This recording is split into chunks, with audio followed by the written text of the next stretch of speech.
La segunda parte, vamos a hacerlo bien variado. La invitamos de vuelta a la doctora María Rossini. Le agradezco nuevamente por estar, ya estuvo hace 2 años.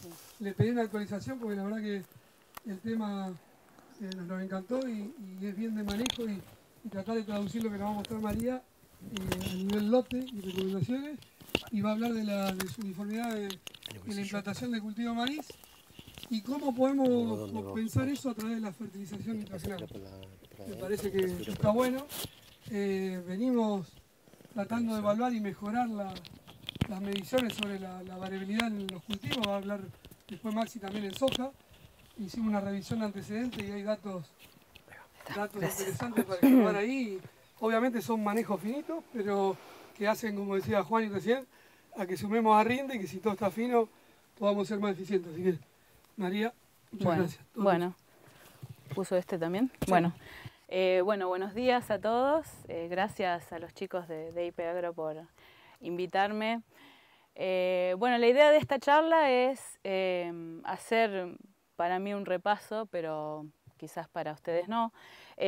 Hablar un poco de la desuniformidad en la implantación del cultivo de maíz y la posibilidad de poder mitigar a través de la mejora en el ambiente, que puede ser la fertilización, esa variabilidad generada por una implantación desuniforme, ¿sí? Bueno, el origen de la desuniformidad en la implantación puede ser de 2 tipos. Una puede ser la desuniformidad en la distancia entre plantas dentro de una hilera y otra puede ser la desuniformidad en el tiempo de emergencia de las plantas. Ambas pueden estar separadas o pueden estar combinadas. En el caso de la desuniformidad en el tiempo de emergencia, en un stand de plantas puede existir una variabilidad en el tamaño de las plantas que está dada por el tiempo en el cual emergieron. Una planta que emergió tardía termina siendo, por ejemplo, de este tipo, que está retrasada en su fenología y tiene una menor disponibilidad de recursos para capturar respecto a las otras que están emergidas un poco más tempranos. Eso va a generar después impactos negativos en su fijación de granos y su rendimiento. En el caso de una desuniformidad en la distancia entre plantas, se generan dentro de una superficie micrositios o pequeñas superficies donde tenemos elevada competencia entre plantas, que son aquellas plantas que están muy juntas entre sí, que están compitiendo fuertemente por los recursos, ya sea luz, radiación o también recursos del suelo. Y tenemos también situaciones en las cuales hay subutilización de recursos. Son estos sitios donde hay huecos y plantas que están contiguas a ese hueco tienen alta disponibilidad de recursos porque son plantas casi aisladas. Entonces se generan estas 2 situaciones de alta competencia por recursos o uno podría pensar en situaciones donde hay elevada densidad de plantas y otras donde la densidad está por debajo de la densidad que nosotros elegimos, ¿sí? Estas diferencias en la disponibilidad de recursos por planta hace que tengan diferente fijación de granos y diferente rendimiento. Y eso es lo que vamos a ver ahora en el marco conceptual de la fijación de granos en el caso de las plantas de maíz. El número de granos y el rendimiento de las plantas de maíz se encuentra estrechamente relacionado a cuánto está creciendo la planta en un periodo que lo denominamos periodo crítico, que es 15 días alrededor de la floración. Cuanto más crece una planta, más fijación de granos tiene. Es decir, por ejemplo, una planta que estaría cercana a un hueco o un espacio donde tiene mucha disponibilidad de recursos, sería una planta que está creciendo a alta tasa y tiene alta fijación de granos. Por el contrario, una planta que está compartiendo o que está compitiendo de manera elevada por los recursos con sus plantas vecinas, sería una planta que está creciendo a baja tasa, es decir, tiene menos disponibilidad de recursos. Eso hace que la planta tenga menor fijación de granos que una planta que está creciendo alta, ¿sí? Pueden existir casos en los cuales una planta crece por debajo de un umbral para la fijación de granos y termina siendo una planta de fijación de grano cero, es decir, una planta estéril, ¿sí? Esos serían en condiciones de elevada competencia intraespecífica. Entonces, ¿qué se genera en estas dos condiciones? Variabilidad dentro de un lote en la fijación de grano, es decir, plantas con muchos granos y otras plantas con muchos menos granos o incluso situaciones donde hay plantas estériles, ¿sí? Esa variabilidad dentro de un lote, la fijación de granos, va a incidir negativamente en el rendimiento a nivel de cultivo, ¿sí?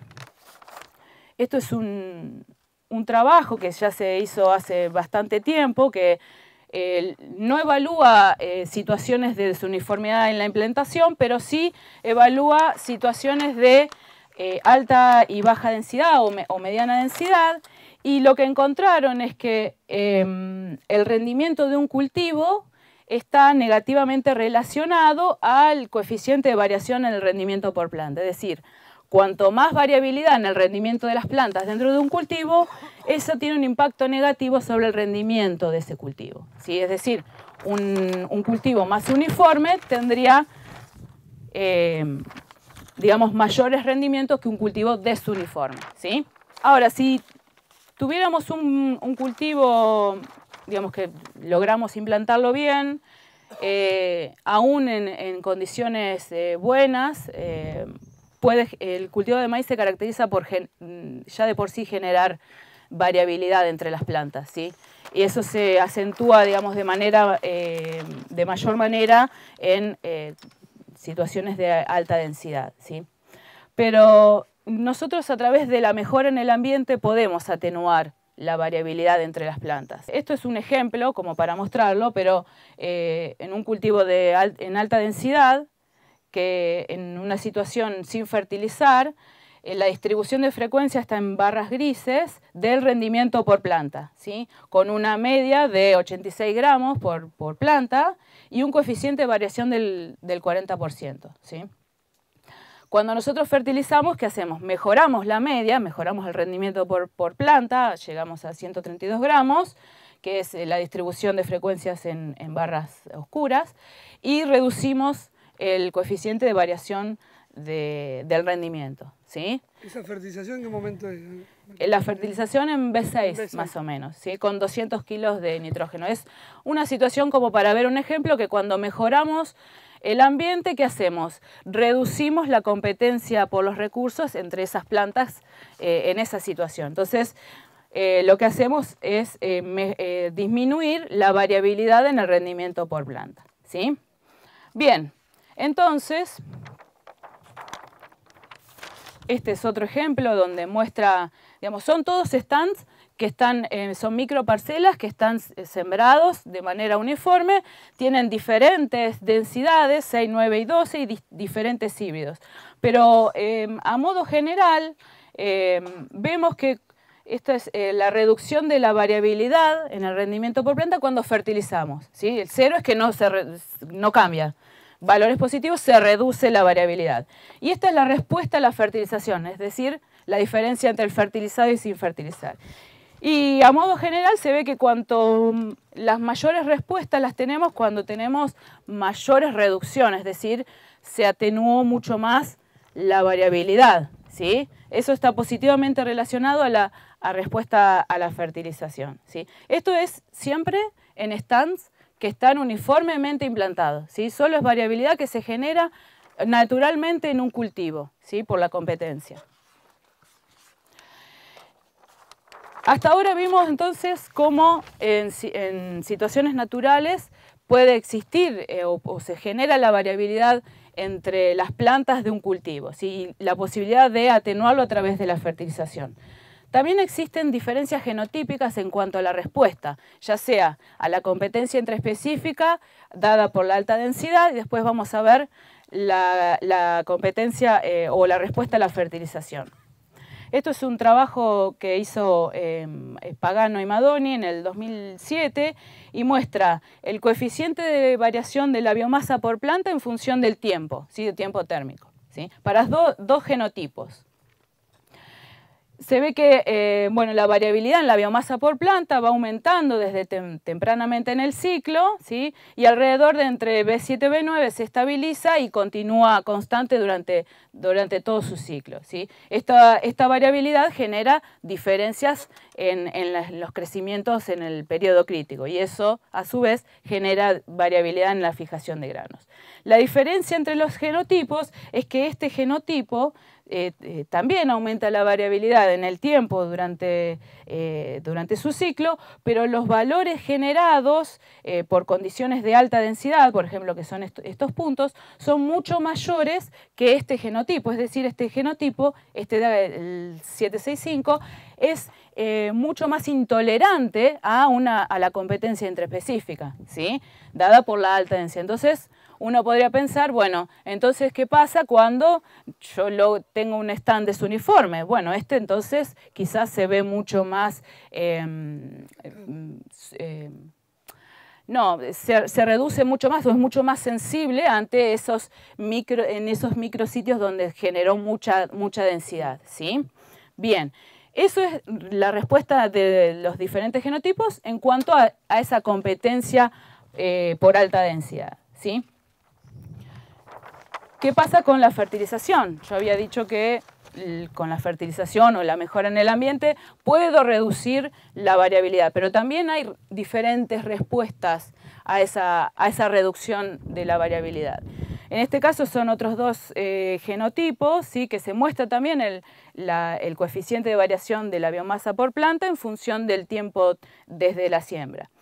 Si bien son otras situaciones diferentes a la que mostré anteriormente, donde ya un cultivo, aunque esté implantado de manera uniforme, ya parte con alta variabilidad, pero lo que me interesa mostrarles es que en símbolos vacíos son en parcelas donde no está fertilizado y en símbolos grises son fertilizados con 200 kilos en B6 también. Cómo a través de la fertilización se reduce en mayor medida la variabilidad generada entre las plantas, ¿sí? En el tiempo, con respecto a las fertilizadas que están muy por arriba. A las sin fertilizar que están por arriba.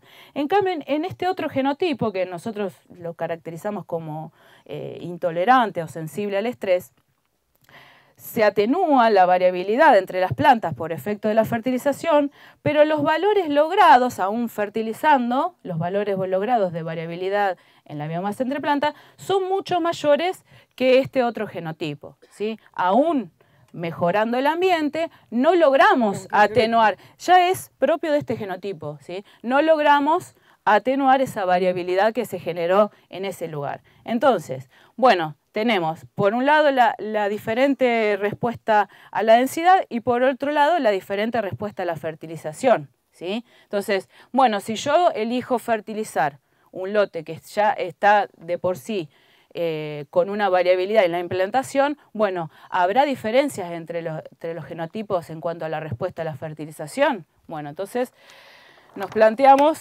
dos preguntas.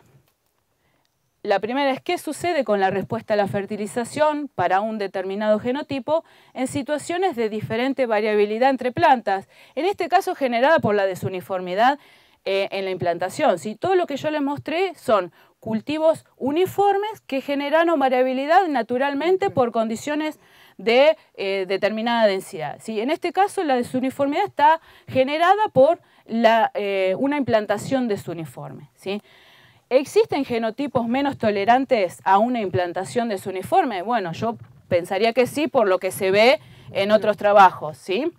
Entonces, ¿responden en menor medida a la fertilización? Bueno, pensamos algún ensayo que pudiera responder estas preguntas. Lamentablemente, esta segunda no se va a poder responder porque solamente se evalúa un solo genotipo, pero al menos la primera se va a poder responder. Quizás se calculó que se va a poder responder. Se planteó un ensayo en la localidad de Chacabuco, se sembró el 24 de octubre del 2019 con el híbrido Next 22CPW1.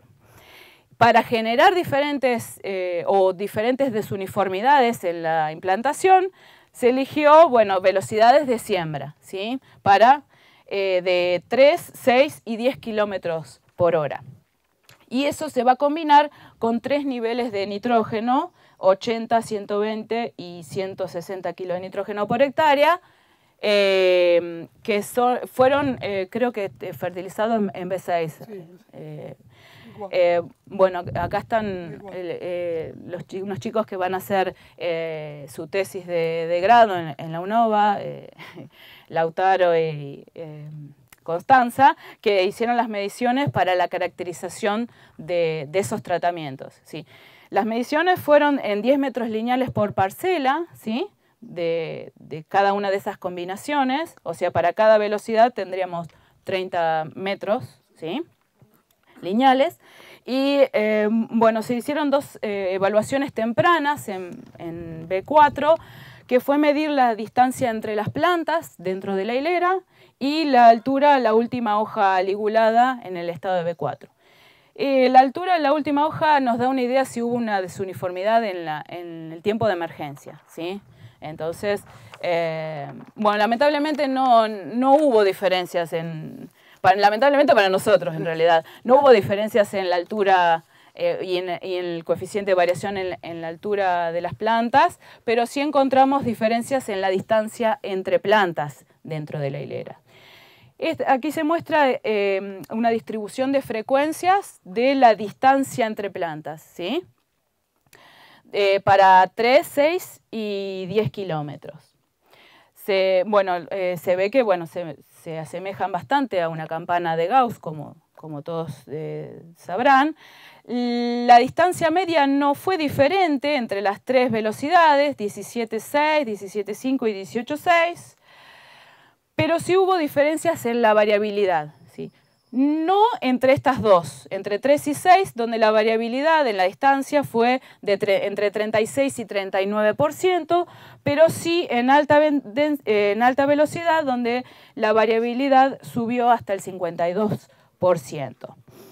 En un ejercicio que hice yo para ver, digamos, qué porcentaje de ese lote o de esa parcela está al doble de la densidad, es decir, bueno, si la distancia media es 17,6, el doble de la densidad, la distancia sería la mitad, ¿sí? Entonces, calculé que más o menos entre un 5,5% o el 2,6% está el doble de la densidad, ¿sí? En esta, bastante. En la alta densidad sube hasta, en alta velocidad sube hasta 7,5, es decir, el 7,5% de las plantas están como si estuvieran en doble de la densidad objetivo. Por otra parte, que serían, esto es un esquema, digamos, es el real porque son el esquema de la distancia entre plantas que hubo en las 3 velocidades.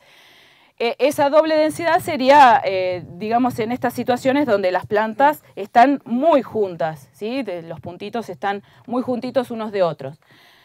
Por otra parte, si consideramos una distancia de la mitad, sería el doble de la distancia entre esas plantas, ¿sí? 35 centímetros. Eso ya estaría a la mitad de la densidad objetivo, ¿sí? Que serían estas situaciones donde ya el espaciamiento entre las plantas es mucho mayor.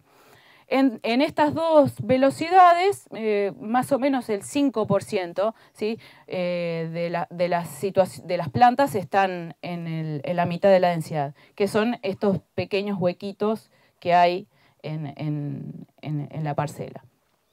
Pero que en alta velocidad ya el 8,4, casi el doble de las situaciones, tenemos a la mitad de la densidad objetivo. Y bueno, desde allá no se ve, pero si uno se acerca, se ven mayor cantidad de huecos, que incluso esos huecos llegan hasta 70 centímetros, aunque son pocos, pero hay algunas plantas, unas distancias de hasta 70 centímetros, ¿sí? Esta es la caracterización de los tratamientos que veremos más adelante cuando evaluemos el rendimiento de cada una de esas plantas. Esas plantas que nosotros medimos, o que los chicos midieron la distancia entre las plantas, están identificadas, se va a evaluar el rendimiento en grano y los componentes, número y peso, y se va a estudiar o analizar qué pasa con cada una de esas plantas, a ver, bueno, la que está en el hueco si compensa la que está en alta densidad, y por otra parte después se va a evaluar, bueno, qué pasa cuando fertilizamos, si tenemos situación que ya está variable o tiene variabilidad en la distancia. Bueno, ¿qué haces? ¿Fertilizás lo que pensabas? ¿Tenés que fertilizar menos porque ya el rendimiento esperado ya es menor, porque ya partís con una situación de alta variabilidad, entonces el potencial sería menor? ¿O fertilizo más porque tengo la posibilidad de atenuar esa variabilidad? Bueno, eso se verá después con los resultados del experimento que bueno, esperemos tenerlo. Bueno, eso es todo. Muchas gracias. No sé si hay alguna pregunta. No sé si queda alguna pregunta. Yo brevemente anexo a esto, me ha tocado hacer algún ensayo de velocidad. Ahí hay un desvío de 6 y hasta 10 centímetros. Sí. Hay antecedentes de medir entre 70 y 120 kilos de kilos por hectárea de pérdida por cada centímetro que aumenta el desvío estándar. O sea que ese valor es el doble del recomendado, el que estamos a 10 kilómetros, y podés tener un impacto entre 300 a 600 kilos por hectárea. Digamos. Parece un valor ahí, pero cuando uno se pone a sumar ineficiencia es importante. Vamos a ver, lo vamos a corroborar con... Sí, va a depender del genotipo también, de cómo responda. Sí, y no, eso te quería hacer una consulta, María, si uno, digamos, quiere disgregar ahí tiende a pensar más simple, es decir, en factores principales. Obviamente que prevenir no tener la variabilidad de implantación es lo mejor, obviamente, pero si ya tengo esa situación, vos, digamos, ¿a qué le daría más importancia? ¿La fertilización? O sea, esa última pregunta que dijiste, si bien no tenemos el dato todavía, ¿vos creés que la fertilización puede mitigar realmente desuniformidades altas en la siembra por causa de velocidades o la que fuere? ¿O el impacto que puede tener a lote puede ser relativo? O sea, no podemos esperar grandes compensaciones del cultivo. ¿Cómo lo ves llevado a lote? Si digamos uno tenía que hacer una jerarquización, si le da una importancia relativa a la fertilización nitrogenada alta. Sí, bueno, primero fertilizar hay que fertilizar. Más allá de la genética, ¿no? Sí.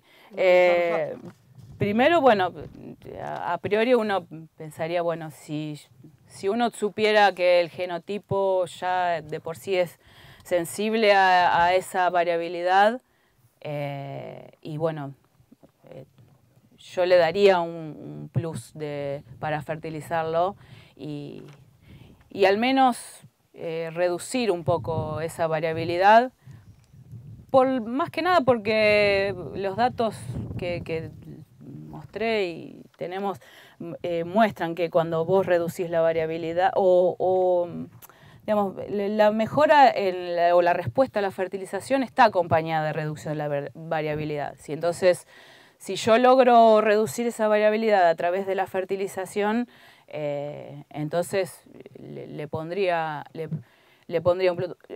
Ya si partimos de un cultivo desuniforme, si lo fertilizaría más o menos, esa es la pregunta. Sí, a la dosis que vos tenés objetivo, si vos lo tenés bien cuantificada, la variabilidad es mayor a la esperada, si corregís a la dosis objetivo que tenías para reducir la variabilidad. Pero no sinceramente, es como una verdad absoluta, digamos, según las cuantificaciones que vos tenés, si se puede revertir incrementándolo el nitrógeno objetivo, porque uno ya tenía el potencial. Yo creo que sí, que se puede. De todas maneras, hay que ver, digamos, cuál sería el rendimiento potencial, cuál es el nitrógeno objetivo y bueno, cómo va a responder el cultivo a esa situación. ¿Sí? Yo creo que sí. Otra cuestión es después la eficiencia en el uso del nitrógeno. ¿Sí?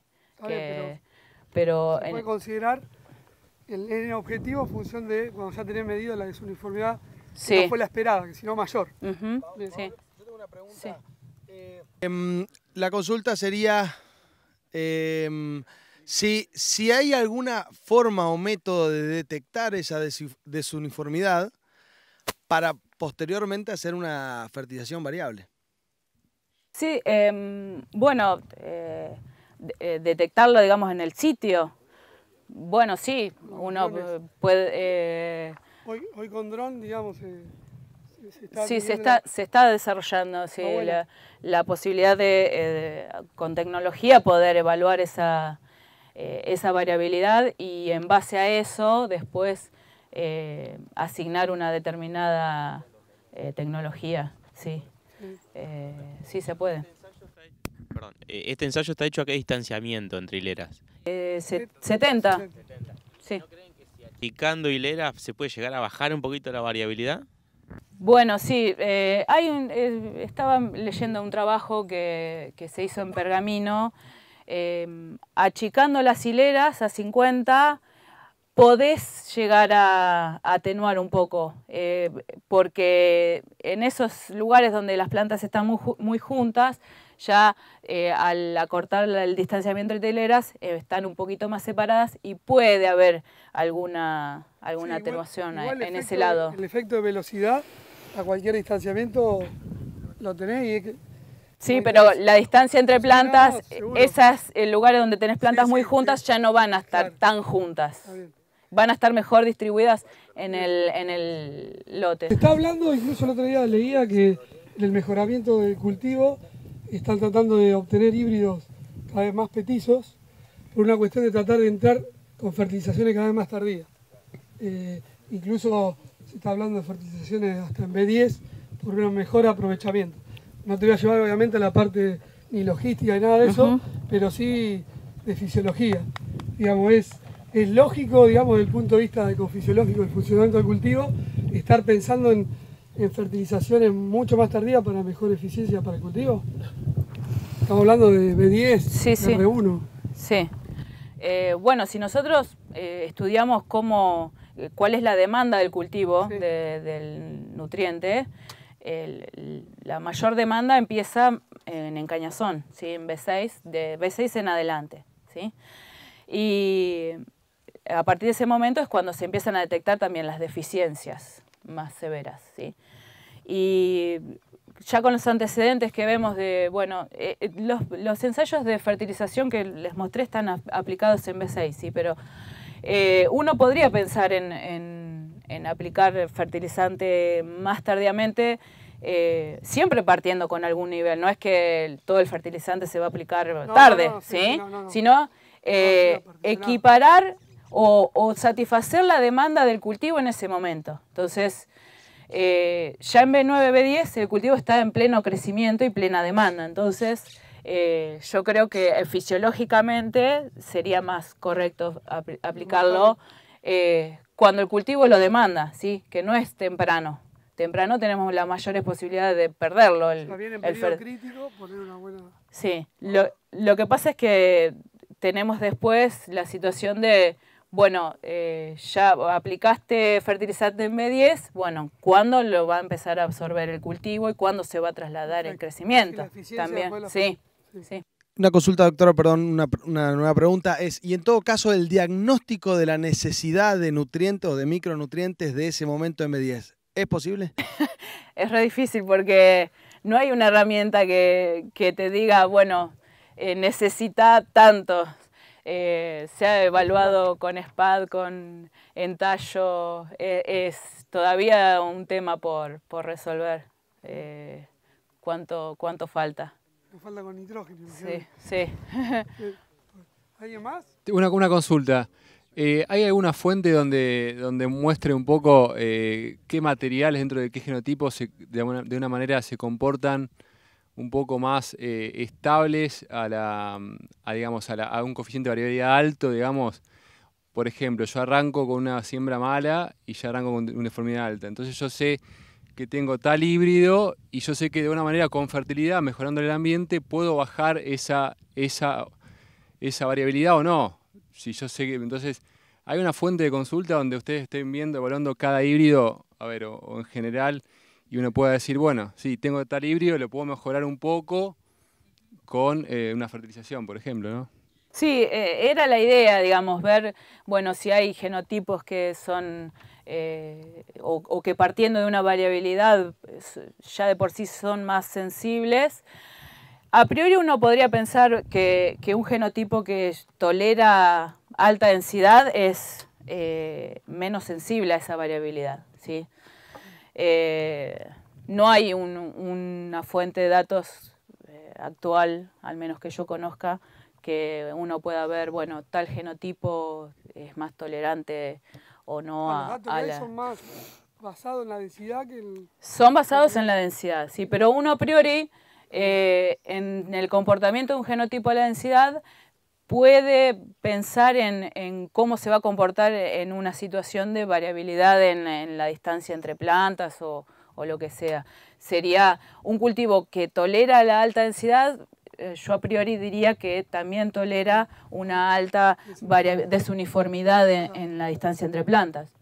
Es, digamos, algo que yo pienso, pero no estaría correlacionado por estas cuestiones de, bueno, esas situaciones de alta densidad, ahí es donde penaliza el rendimiento, ¿sí? Por otra parte, si tenés huecos donde hay poca utilización, un genotipo que tenga la posibilidad de compensar a través del número de granos por planta, en esas situaciones donde se generaron huecos, también podría ser tolerante a esas situaciones de desuniformidad.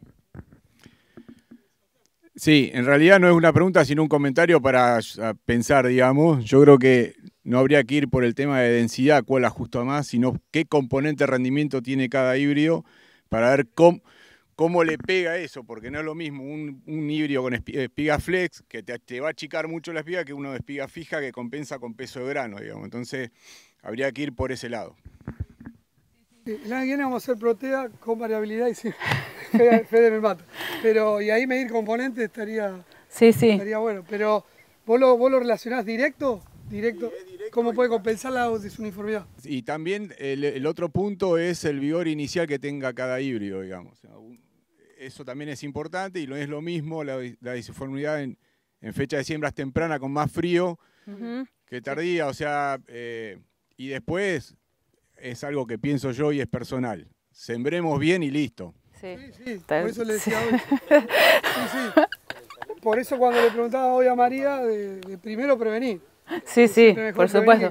Pero bueno, siempre estas situaciones en algún lado aparecen. Sí.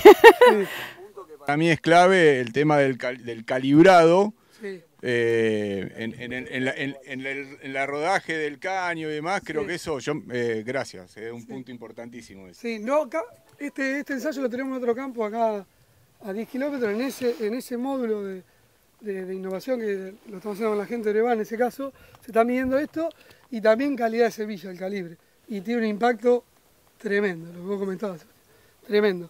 Y lo otro que medimos también en la desuniformidad, no fue el objetivo de la desuniformidad, pero sí la profundidad de siembra. Nos llevamos una sorpresa tremenda este año, en las fechas tempranas a favor de sembrar profundo. Pero también hay que tener en cuenta que este año, no siempre, pero se bancó profundidades grandes para un maíz y con un cultivo mucho más uniforme de lo visual. Así que está bueno, así que gracias. No sé si hay otra consulta, si no, bueno, gracias María. Bueno. Impecable. Acá con los tiempos, todo.